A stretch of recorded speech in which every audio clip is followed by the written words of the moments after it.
have a question per se, but I do have a situation. I just wanted to run it by you and see. I had a auto repair shop under escrow, and it was supposed to close in May. And then the seller expressed to us that he was letting one employee was going to leave because of health concerns, and another employee he was planning to let go because of some issues. So it sort of affected the value of the business. Getting rid of 2 employees, he only had 4. So he wanted to have time to ramp up Okay. the business again. So we extended the close of escrow to end of August, which is coming up. And now he wants to extend it to December 31st because it's so hard for him to recruit workers. The one that had the health concern was misunderstanding. You know, his records got mixed up with somebody else's records, so he didn't end up having cancer after all, which was like, Wow. yeah, no. So it was, so I'm kind of riding the buyer through now that it's been so long. Yeah. The buyer's loan with the SBA has expired, and he has to reapply for Yeah. the loan again, and interest rates are fluctuating. I don't know where it's going with that, but yeah. So at this point, the seller's getting kind of, disrespectful with me because the process is dragging on for so long, and he has a lot of pressure on him to um tie all the loose ends together. I'm just wondering what are the options here, because I've also suggested to the seller, I said, you can owner finance, that way, you can train the buyer, and then the buyer doesn't have to go through a lender, etc. But he's not interested in that. What's the deal size? Oh, the seller insisted on listing at 250. If I had my druthers, I would have listed it at 450 or 500, because he didn't do any markups to his SDE at all, and I don't understand why he wanted it that way. So I just listed it for what he dictated for me to list it at, which So it was immediately. listed at 250. So the uh buyer was willing to pay. You're in contract in escrow, right? mhm, Is it still mhm, in mhm. escrow or did the escrow terminate? We're still in escrow because I extended it to August 31st when Okay. the seller told me he was going to lose 2 employees. Does the buyer want to close? At this point, yeah, but I told the buyer, look, you have the option right now because it's been dragging on for so long. He has his money in escrow. He has a down payment in escrow that's been held up the offer was made in November last year. It was going to close in April and then May. And, the seller has very strict criteria about turning over the business. He wants to train the new buyer and how he does the business and how he runs the business for at least 3 months. So, and he doesn't want to let his employees know, because he knows his employees are the value, right? Fair. So yeah, it's just been dragging on. I know time kills deals, and I'm just trying to figure out, like, should I just let it go and let the buyer go shop? I mean, I did tell him you can still shop for other businesses. You know, if you wanna finalize this, then your first right of refusal for this offer has been accepted by the seller. And Yeah. Kind of a weird situation. I mean, I would think it would be usually if you're going to extend the escrow because employees left or something like that, that's going to be at the buyer's request, not the seller's request. It's the buyer that's spending the money. It's the buyer, yeah, yeah, they're the going to say, seller, hey, I want the new no, people no, no, in and trained. the seller did agree to they had a bro moment where they were like, yeah, I want this business, and the seller was like, yeah, I only want to sell you this business. I mean, this was before the employee situation fell apart. So I said, okay, you guys still want to be in transaction together, I'm going to have to extend the close of escrow date to, I kind of gave him an estimate. Would it take you 3 months to ramp up another employee? All this stuff. So Yeah. both sides agree. Here we are at the end of the 3 months, and seller's extremely stressed out. Buyer's wondering, like, I've got my money in escrow, and I told the buyer, you can still shop for other businesses, or you can just rescind your offer because it's just taking too long. I mean, Um, it sounds like the seller's got cold feet and decided he doesn't want to sell. it sounds like that to me too, but I can't really call him on it, right? Did his other guy that had the medical diagnosis that was incorrect, is he back at work now? Yeah, he's still at work. Yeah. So And he's he only did down let one guy, go. not two. He's just down one guy. Yeah. So he did let go of one employee, which I don't know why he would let go of the employee when he's getting ready to sell a business, right? I mean, we were supposed to close at May 1st. Yeah. I mean, it sounds to me like, if the buyer wants to close, then he should just tell the seller he doesn't care if there's one down. He'll do the hiring but he wants to close so that 3-month training period can actually start. But it sounds like your seller's making excuses for reasons not to sell the business. Right. So how would you approach that? Would you go back to the seller and say, "Hey, listen, level with me"? I mean, it sounds like, I mean, the seller did hand over his updated financials ending July 31st. So he is still sort of cooperating, like, here's what you can send to the lender. We have to reapply for a loan. It's hard for me to read this situation because it's unusual, right? It is unusual. It's really unusual. I mean, how would you approach that situation? Like, would you go back to the seller and say, do you, or, I mean, I don't want to push anybody in the corner because it's a stressful situation, right? Right. Yeah, I mean, and I always try to give people an out. Um, so I think in terms of the seller, I mean, I'd ask him, hey, what would you be doing if you weren't coming here every day? You weren't coming to the shop every day? Because that's usually a question I ask them right from the beginning. And if I get into a situation where they seem like they're dragging their heels a little bit or having a little bit of seller's remorse or whatever, um, during the escrow period, I just remind them, hey, we need to finish this up so you can go, spend time with your grandkids or go do whatever it is, that they said they wanted to do. Because many business owners, their identity is wrapped up in the business. If they Yeah. don't know what they're going to do next, then the closer they get to that finish line, the more they realize, oh my God, I'm losing my identity. I don't know who I am without the business. Yeah, no, I get it.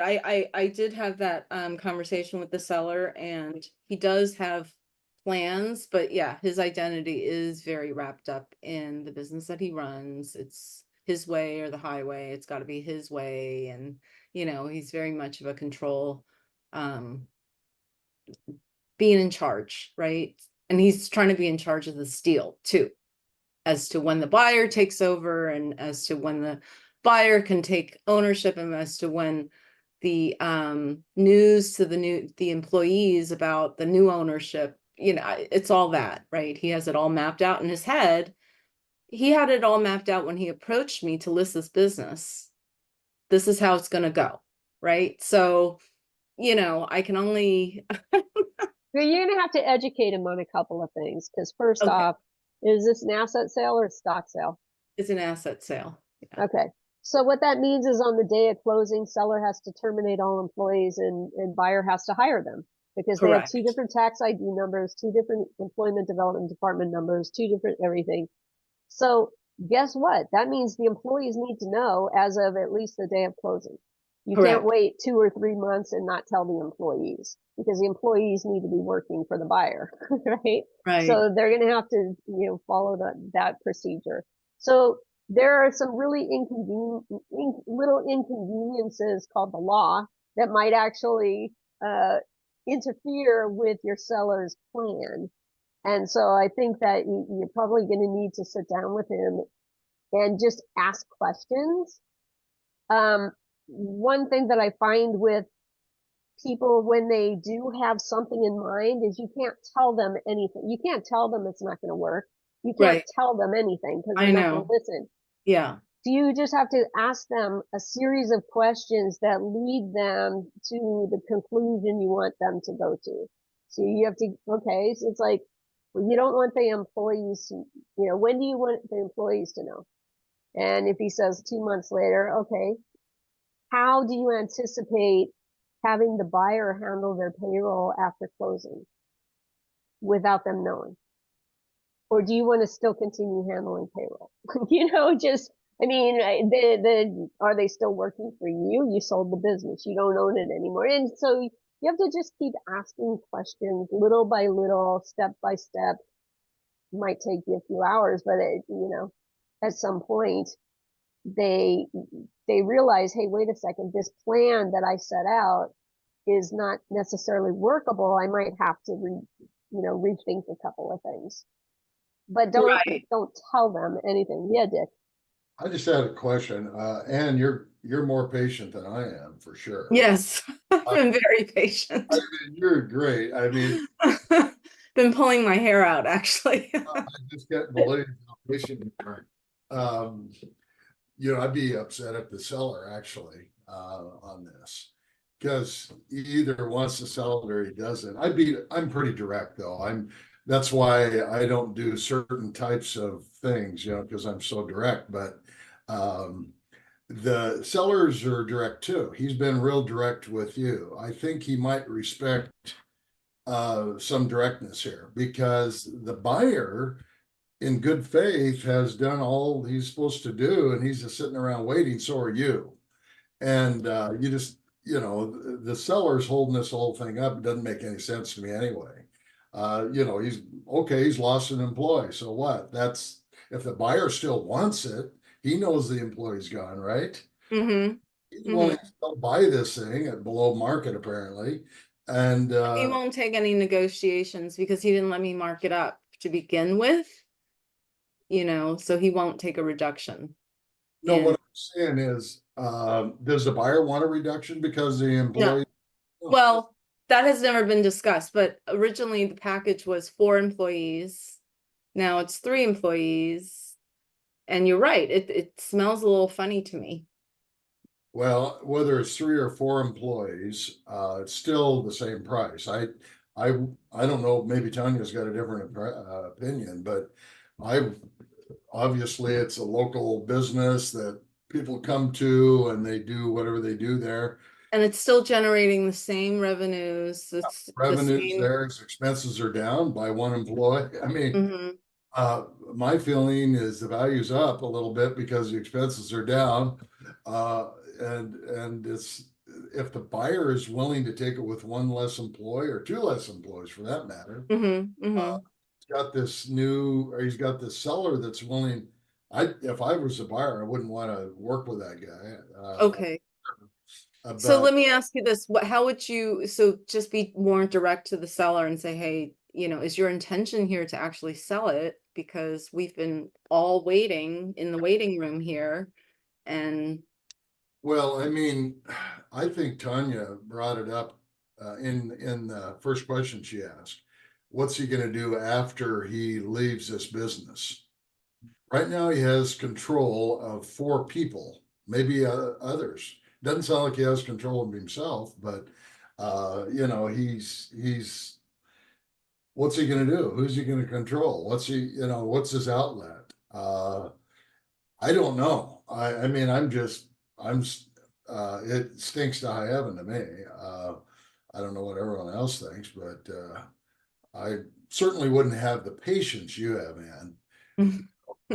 I'd be looking for another location for that buyer. I'd be helping the buyer. Buyer sounds like a great buyer, yes, the buyers are great. Yes, you're right. I don't know. Anyway, I mean, that's I have my more patience for buyers than I do for sellers. I'll, if buyers are getting a little bit of cold feet and all that, that's one thing. But with sellers, it is tough. It's like, do you actually want to sell? Hmm. So, like but I do think also though, you have to when it comes to sellers and when it comes to being direct, I agree, Dick. It's always it's good, or it can be good to be direct. But I think and I don't know, anything about your seller. So what I would say is you also have to be aware um, of any cultural differences in how you may be perceived if you're direct, because you're female. And there are some, I'm assuming your seller is male. And so there are some cultures where you are not going to be perceived well, or you're not going to get what you want if you're Oh, too direct. you know what? At this So, point, I don't mind being myself, because like this morning I followed up on the tax returns and I don't know what he said. And this was before shop hours. I don't know what he said, but all of a sudden I heard a click. And then I called him back and I said, "Did you hang up on me?" And he immediately was like, "No, no, I was putting you on hold." I'm like, "Listen, I'm busy too."